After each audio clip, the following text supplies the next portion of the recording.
Welcome back for session 3, students. Today you all learned about budgeting and opportunity costs. So Bobby, can you give us some examples of personal or local opportunity costs? Yeah, absolutely. Hello, everyone.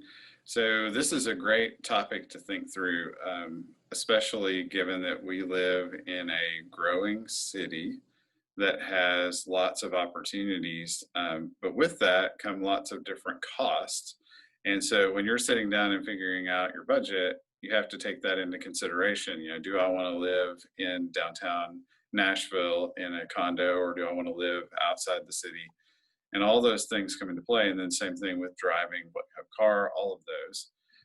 And so it's really good to think about this process. And so when I think about it, there are all kinds of opportunities in banking to make different salaries, and those can be really important. But for me, it's a way of figuring out what's most important, and then I can match that with the salary that is going to need. So when I say most important, thinking about balancing, my family life and the fulfillment of the particular job that I'm in. And so it's not always just about the money, but when all of that comes together, then you can really enjoy the job that you have. And if you do that well, it always reaps rewards where you get, raises and more money as you go on. But really thinking about, can I meet all of the needs that are in my budget and then still have some to set aside for savings and the future? And looking at that. And so when I think about this, there are certain times in life when you make different decisions. And so like when my kids, which I actually have a sixth grader, but when they were younger, you have a lot more responsibility at home. And so during that period of time, I chose a job that would give me some flexibility in being able to be at home. And so that was an opportunity cost because I was giving up potential salary, but for the benefit of being able to spend time with my really small kids. And so you may have to make those same kinds of decisions, and it may be personal, or it may just be, the kind of lifestyle that you want to live, but you have to sit down and really carefully figure that out.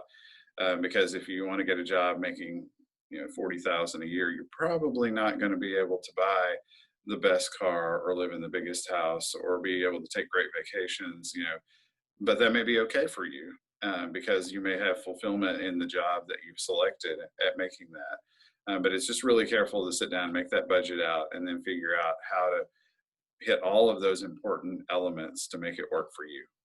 That's such great advice. And we've also learned, or students y'all may have heard of the phrase pay yourself first. So what does that mean to pay yourself first when you're budgeting your monthly salary?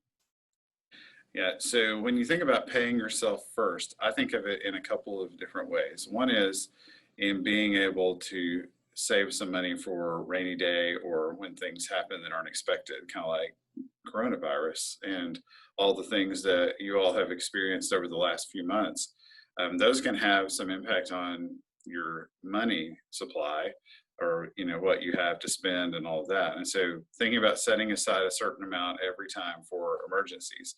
The other thing about paying yourself first is thinking about long term. So one day, I know it's hard for you to think about it now, but one day you're going to want to retire.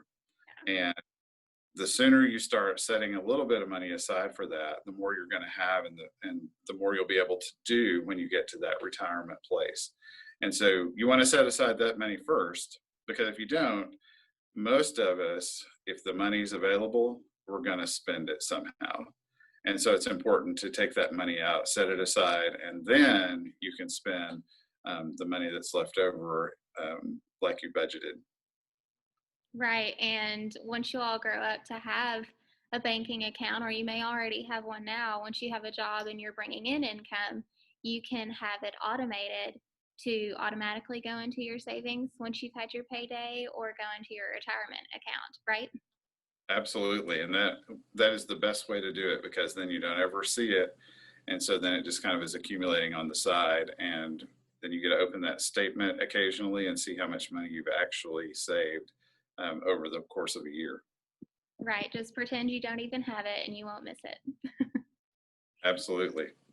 Okay, guys. Well, we're actually going to talk about our spending habits for goods and services in our next call for session 4. So we will see you guys then. Bye.